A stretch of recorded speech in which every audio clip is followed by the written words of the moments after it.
Hey TSG, we're still talking about the Zwercopter. Today I'm going to talk at you a little bit, talking about cut with the Zwercopter. And then next time we'll get into some more sequences. So it's a pet peeve of mine, and again, this is a Ben's take on the world, so take it for what it's worth. So what you see in the text when you see a Zwercopter followed by another Zwercopter is me clearing the line.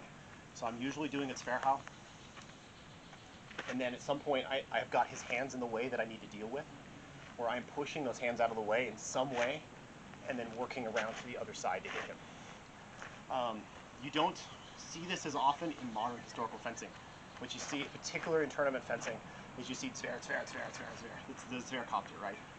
And my take on that is that the way we practice modernly, particularly in the tournament environment, sometimes gives us incentive to do it that way, as opposed to what you see pretty consistently, I think, in the 15th century texts, is you see them wanting you to clear the other person's hands out of that space instead of just trying to hit him as fast as you can to get him first, which works, don't get me wrong. So in tournament fencing, that works really well, to do that double Zwer, right, and hit the other guy first, because hitting the other guy first is often preferenced in the rules.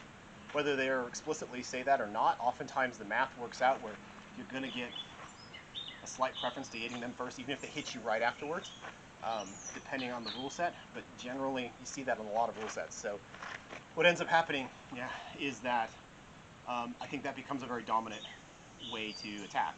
And some of the ways to shut that down that you see, at least in the text, are also disincentivized in a lot of modern fencing rules. For example, the schnitt, or the slice on the hands, is if I'm seeing a Zwer cut, right, you're looking at Zwers are intuitively shorter. We talked about the kurtau earlier. Short cuts happen when you cut short edge or when you cut with your arms crossed. With the double Zwer, and you're continually doing that Zwer flurry, your arms are slightly shorter reach, unless you're really tall and lanky. Your arms are slightly shorter reach, and so what you do end up with is you end up with a slightly shorter reach with your hands in the middle open and exposed.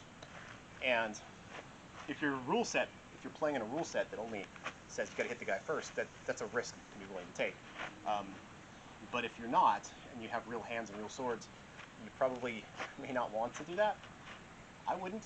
You might. I don't know. I don't. So in that case, right, as I'm doing this, I am giving a very valid, very open target.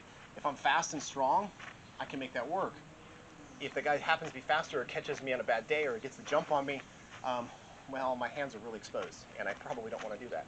So what you see oftentimes is them clearing that line, do its fair, and I move it out of the way in order to create space for me to do that second Zwercopter. And what you see for people that don't do that is a counter placing the schnitt or a slice or a wrestle in there to deal with the fact that they're giving you this opening. Or they're cutting to ox, right? So a crump is easy enough if you've defended it. A simple crump, swipe, keep the distance because they're cutting short, keep the distance, cut at the hands. Works really well against it in a martial context. Those small, quick, subtle things are often not incentivized in a tournament environment. Slices in particular, one of my pet peeves. I think a lot of tournament environments, even well-meaning tournament rule sets, either disincentivize those, so maybe they don't give you a lot of points to do that. It's way faster just to try to tag the guy first. They don't give you a lot of points for that kind of a technique, and probably most commonly, judges are not trained to see it and respond to it. I think many of us have had the experience of placing a really nice slice on the hands, arms extended, even control on their wrists, even with a Dirklauf, with a Händedrücken a little bit, to pull them down, having complete control, but then they power through, like slide their arms all the way up your blade and tag you, and it ends up being called double, or a bunch of other things, like the slice isn't ruled as a good cut because you're not seeing any blade motion in the action. So rule sets tend to, oftentimes, in my experience, tend to make it so slices are disincentivized. And as a result, the technique that the slice typically counters is the flailing cut, not flailing cut, but the rapid series of cuts is buffed a little bit under those kind of rule sets. And so you see it a lot more. And then what's my incentive to displace that? How would I defend that? Well, again, the cutting short, cutting repeatedly, me playing that edge of distance game where I kind of work back and forward, defend by pulling back, coming forward and playing that edge of the range is your next best tactic. If you can't come in close to shut him down with a grapple or a slice or something else like that, your best tactic is the edge of that range. And a lot of tournament fighters, myself included, get really good at that game and play that game, because that is ideally the optimal game for that environment, that rule set. But it doesn't seem to be the game that you want to see in the 15th century stuff. Probably isn't the game I would necessarily want to do if my hands are on the line. So anyway, that's my rant at you.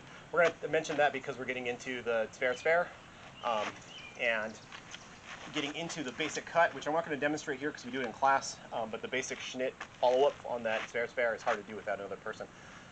But we're getting into that point where we're talking about double Zwerchhaus, and so laying some groundwork for that. All right, thanks all. I'll see you later.